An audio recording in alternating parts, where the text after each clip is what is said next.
Esa mañana doblé las servilletas como siempre en triángulos perfectos, apiladas cerca de la caja. El restaurante olía a romero y calor igual que cada fin de semana. Llegué temprano, preparé la primera cafetera y coloqué los pequeños frascos de mermelada de durazno que Luis insistía en que hacían que el lugar se sintiera sofisticado. Él nunca estaba para los preparativos. Llegaba después del mediodía cuando las mesas estaban llenas y la luz era perfecta para su imagen cuidadosamente creada. Luis no me miró al entrar. No de inmediato. Revisó su celular, se ajustó las mangas e hizo ese gesto con la cabeza que siempre les dedicaba a los meseros. Antes era diferente. Cuando abrimos solía preguntarme qué pensaba de los especiales, qué había que mejorar. Ahora yo era parte del fondo. El bullicio del brunch era ensordecedor. Risas, tenedores, chocando aplausos por una canción de cumpleaños en la mesa 7. Estaba sirviendo café a una pareja joven cerca de la ventana cuando él se acercó por detrás y me tocó el hombro. Mamá dijo tan bajo que los clientes no lo escucharon, pero lo suficientemente alto para que los meseros cercanos sí ya no necesitas seguir haciendo esto. Parpadeé confundida. ¿Haciendo qué? Esto dijo señalando el salón. Trabajar en el piso. ¡No! No encaja con la imagen que queremos ahora. La cafetera tembló en mi mano. ¿Qué imagen es esa? Forzó una sonrisa, miró hacia la barra y dijo: moderna minimalista joven. Tú entiendes. Me quedé inmóvil. La pareja me agradeció por rellenarles el café y asentí apenas escuchándolos. Detrás de mí, el silencio se coló como aire frío. El personal bajó la mirada. Nadie habló. Dejé la cafetera en el mostrador. Mis manos se sentían extrañas, rígidas. No discutí. No lloré. Solo me quité el mandil y lo doblé despacio. En la parte trasera, la estación de preparación estaba llena de sartenes, que yo había sazonado, salsas que yo había probado. Pasé por todo eso, sin despedidas. Nadie me detuvo. Afuera el sol de primavera me golpeó la cara como un reflector que no pedí. Caminé sola hacia mi auto, el asiento aún tibio de cuando llegué temprano para ganarle al ajetreo. Para cuando cerré la puerta, mis manos casi habían dejado de temblar. Conduje a casa con las ventanas abiertas, el viento secando algo detrás de mis ojos. La puerta principal chirrió como siempre, aunque hacía años que dejé de notarlo. Esa tarde el sonido retumbó. Entré y no me molesté en cerrar con llave. Ya nadie llegaba sin avisar. Colgué mi bolsa en el gancho y me quité los zapatos cuidando de no rayar el piso. Viejas costumbres. La casa olía ligeramente a harina y café rancio. Caminé a la cocina, abrí el refrigerador y miré su luz vacía. Un cartón de huevos, medio palo de mantequilla, un frasco abierto de mostaza. No era suficiente para una comida decente, pero sí para fingir que no tenía hambre. Las sillas seguían en su lugar desde el desayuno de ayer. Me senté en la mía, la que está cerca de la ventana, y crucé las manos sobre la mesa como si esperara a alguien. Nadie llegó. Nadie iba a llegar. Miré la estufa limpia sin usar. Durante años cociné para otros, pero nunca pensé en dejar algo para mí. Luis diría que así me gustaba. Tal vez le creí demasiado tiempo. Tomé el cuaderno donde solía escribir listas de compras. Empecé a anotar huevos, arroz, café, pero me detuve. No sabía cuándo iría al mercado. Ni siquiera sabía cómo lo pagaría. Nunca cobré un sueldo en ese restaurante. Nunca lo pedí. Cada hora que trabajé, me dije, era amor, una madre construyendo algo para su hijo. Pensé que de alguna manera regresaría a mí. Mis dedos frotaron el borde de la página hasta que se rasgó. La arrugué y la tiré al otro lado de la mesa. Rodó y cayó cerca del bote de basura vacío. La dejé ahí. Preparé té con las últimas hojas, me senté de nuevo y envolví mis manos alrededor de la taza. El silencio no se sentía tranquilo. Se sentía como olvido. Pensé en llamar a Sofía. Pensé en Carmen, la vecina. Luego recordé lo que Luis dijo, que ya no encajaba. Decidí que no le pediría nada a nadie. No esa noche. En cambio, alcancé el viejo cuaderno verde guardado al fondo del armario, el que tenía la letra desvaída de mi mamá. El cuaderno verde crujió al abrirlo. Las páginas se pegaban en las esquinas donde las manchas de mantequilla habían borrado la tinta. La letra de mi mamá se deslizaba por el papel, como si aún estuviera viva, bucles familiares y subrayados siempre a lápiz como si nada fuera definitivo. Pasé las recetas de tamales y dulce navideño hasta que la encontré pan de elote suave y dulce. Mamá lo hacía los domingos por la tarde, cuando el aire era pesado, y el único alivio venía del ventilador de la cocina y algo tibio en el plato. No lo había preparado en años, ni siquiera sabía si tenía lo suficiente para intentarlo. Abrí la despensa. Había apenas harina, una bolsa de harina de maíz a medio usar, unos huevos. Encontré una lata de leche condensada, abollada pero cerrada, escondida al fondo. Tendría que bastar. El tazón para mezclar pesaba en mis manos. Me dolían los hombros, pero seguí. Mezclé con cuidado, como mamá decía, con paciencia, no con fuerza. Cuando vertí la masa en el molde y lo metí al horno, el aire empezó a cambiar. El silencio se llenó de algo más cálido que un recuerdo. Cuando la corteza se doró, el aroma ya había llegado al pasillo. Corté el primer pedazo aún demasiado caliente. No lo comí. Lo envolví en papel encerado, lo até con un listón que encontré en el cajón y salí. La puerta mosquitera de Carmen chirrió cuando toqué. Me miró luego al paquete en mi mano. «Todavía está tibio», dije. «Pan de elote». La receta de mi mamá. Sonrió. «Espérate». Un momento después su nieta asomó detrás de ella. Le di el pedazo. Mordió antes de que Carmen pudiera detenerla, las migajas cayendo por su barbilla. «¿Qué se dice?», preguntó Carmen. Los ojos de la niña brillaron. «¿Sabe? Como cuando estoy contenta». Carmen me dio 5 pesos. «Trae más mañana». Regresé a casa con harina en la manga y algo más firme en el pecho. La casa no se sentía tan vacía al abrir la puerta. Aparté el resto del pastel y comencé a planear cómo estirar la última harina de maíz para otro lote. Volví a hornear a la mañana siguiente. La última cucharada de harina de maíz, medio palo de mantequilla y agua en lugar de leche. No era perfecto, pero subió igual. Lo corté en 8 pedazos, los envolví en papel y los coloqué con cuidado en una caja de cartón que encontré bajo el fregadero. Caminé puerta por puerta. La mayoría sonrió cortésmente, algunos dijeron que no, pero 3 compraron un pedazo. Suficiente para comprar más huevos, suficiente para intentarlo de nuevo.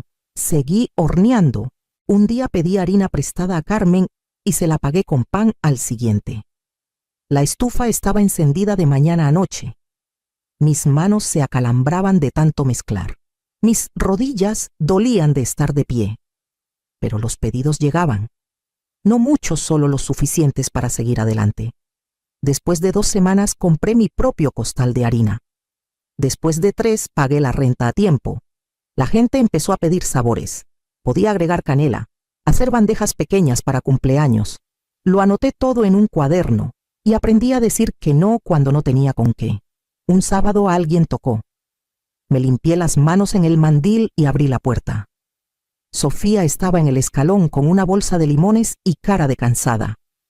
«No vine por pastel», dijo, «pero puedo ayudar si sigues horneando».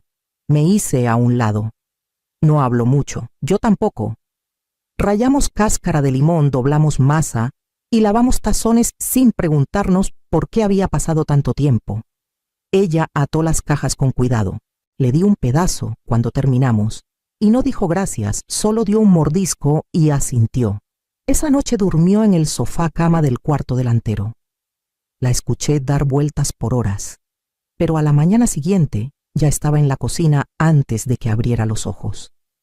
La tetera silbaba y el aire olía a calor otra vez. Horneamos juntas hasta que se sintió familiar, como si nunca se hubiera ido. No pregunté cuánto planeaba quedarse. Solo le pasé el batidor y lo tomó sin necesitar instrucciones. Era justo después del atardecer cuando escuché el toque 3 cortos, luego 2 rápidos, como si alguien dudara si quería ser oído. Sofía aún estaba repartiendo una bandeja a la sobrina de Carmen. Me limpié las manos y abrí la puerta esperando a un vecino o tal vez un cliente. En cambio era Luis. Se veía más delgado. pálido de una manera que no tenía que ver con la luz. Su ropa no le quedaba como antes y el cuello de su camisa estaba estirado como si hubiera dormido con ella más de una vez. No sonrió. Solo se quedó ahí sin nada en las manos, ni siquiera una bolsa. «Hola, mamá», dijo. No hablé. Mis dedos aún tenían harina y no quería que viera que temblaban. Miró más allá de mí, luego al suelo. No sabía a dónde más ir. Me hice a un lado. Se sentó en la mesa de la cocina como si aún fuera suya. Serví agua para té. No la tocó al principio, solo miró el vapor. «Perdí el restaurante», dijo después de un rato. Los inversionistas se retiraron. La renta se acumuló. Luego alguien presentó una queja sanitaria y todo se vino abajo. Me senté frente a él. «Sé que no lo merezco», añadió. «Solo necesito un lugar para respirar. Hasta podría ayudarte aquí si quieres». Señalé la taza. «Tómate tu té», me miró. No desafiante, no arrepentido, solo vacío. Tomó la taza con ambas manos como si pudiera romperse. No respondí a su oferta. No pregunté dónde había estado, ni por qué pensaba que esta casa aún era suya para entrar. Solo lo observé beber despacio con los hombros encorvados, como si el calor pudiera ablandar algo en él. Cuando terminó tomé la taza y la enjuagué. No preguntó dónde dormir. Abrí el closet del pasillo, saqué una cobija y la puse en el sofá sin decir nada. Apagué la luz de la cocina y lo dejé ahí acurrucado bajo mi techo silencioso como una sombra que no invité a regresar. Por la mañana encontré sus zapatos junto a la puerta y un leve aroma de su colonia aún cerca del fregadero. Todo empezó con un papel doblado que se deslizó de la bolsa de Luis cuando la dejó caer junto al sofá. Estaba barriendo cerca de la ventana cuando lo noté. Él aún dormía o fingía hacerlo acurrucado bajo la cobija como un niño sin lugar a dónde ir. Me agaché para recogerlo, planeando dejarlo a un lado, pero el papel era grueso, rígido, oficial. Mi nombre estaba en la parte superior, escrito a máquina. Luego firmado con una letra que parecía la mía, pero no lo era. No leí el resto. No necesitaba hacerlo. Mi estómago me dijo qué era, antes de que mis ojos terminaran de leer una solicitud de préstamo, algo grande. Algo a lo que nunca di mi consentimiento. Lo doblé tal como estaba y lo metí en el lado de su bolsa, de donde salió. Luego me quedé quieta en el centro de la sala, con la escoba en la mano, sintiendo el frío de una casa que lo había acogido sin preguntar por qué. Esa noche ofreció ayudar a preparar masa. Dijo que recordaba las medidas. Asentí y le di tareas, observando cómo movía las manos, no como alguien que regresa a algo conocido, sino como alguien que interpreta un papel. Medía con confianza, pero demasiado rápido. Limpiaba antes de que se lo pidiera, pero solo cuando lo miraba. Empecé a anotar cosas. En la parte trasera de mi cuaderno de recetas hice una columna fechas, pequeñas notas. A qué hora salía de la casa, con quién hablaba en el porche, qué preguntaba. Una vez miró por encima de mi hombro mientras mezclaba y dijo: «Qué curioso cómo la gente confía en una etiqueta sin verificar quién está detrás». Sonreí, pero solo con la boca. Sofía lo notó. No dijo nada al principio, pero se mantenía más cerca cuando él estaba. Guardaba sus llaves en el mandil. Hablábamos menos cuando él entraba a la habitación, y ese silencio entre nosotras decía más que las palabras. Una noche después de que él salió y dejó su celular en la mesa, un mensaje iluminó la pantalla. Un nombre que no conocía. El texto decía: «¿Alguna novedad? Ella sigue cayendo». Apagué la pantalla y volví a amasar, presionando más fuerte de lo que la receta pedía. Era justo después del almuerzo cuando escuché el toque. 2 golpes cortos sin dudar. Me limpié las manos y abrí la puerta esperando a un vecino, o tal vez un cliente, que se había equivocado de día. En cambio, un hombre con camisa abotonada estaba ahí con un portapapeles y una expresión educada practicada. «Señora Mariana Solís», asentí. «Vengo de parte de Fideicomiso Jalisco. Hemos tenido problemas para contactarla respecto a su préstamo personal. Está en mora. Quería entregarle una copia del saldo pendiente y las opciones de plan de pagos». Miré el portapapeles. Mi boca se secó. Me mostró un formulario con mi nombre en la parte superior y un número que no podía siquiera comprender. Nunca firmé nada, dije. Hizo una pausa comprensivo pero distante. Tiene su nombre, su firma. Tomé los papeles con manos temblorosas. Me agradeció y caminó de regreso a su auto. No cerré la puerta hasta que se alejó. Adentro extendí los documentos sobre la mesa y leí cada palabra. Mi nombre, mi dirección, mi firma falsificada, el mismo rizo en la M que dejé de usar hace 5 años. Luis la había copiado perfectamente. O tal vez solo la había calcado. Las páginas se volvieron borrosas. Mis ojos no paraban de lagrimear. No por llanto, sino por algo más profundo, como si mi cuerpo rechazara la verdad antes de que mi mente la aceptara. Esa noche no pude dormir. Me senté en la cocina oscura, los papeles del banco extendidos frente a mí como una traición escrita en tinta negra. Sofía se había acostado temprano. Luis estaba fuera, dijo que necesitaba despejar la mente. Esperé a que la puerta chirriara. Cuando regresó me quedé callada, parada justo más allá del arco. No me vio mientras caminaba por la sala con el celular en la oreja. Solo necesito un poco más de tiempo para convencerla, susurró. Está cerca, lo siento. Contuve la respiración. No lo sabe. No, realmente. Rió suavemente como si hubiera ganado algo. Retrocedí a las sombras antes de que se girara. A la mañana siguiente preparé su café justo como le gustaba, pero lo puse en la mesa con una mano que no temblaba. Luego me senté en el otro extremo de la mesa y escribí todo lo que recordaba, cada palabra, cada número, cada mirada. El sobre llegó por correo certificado.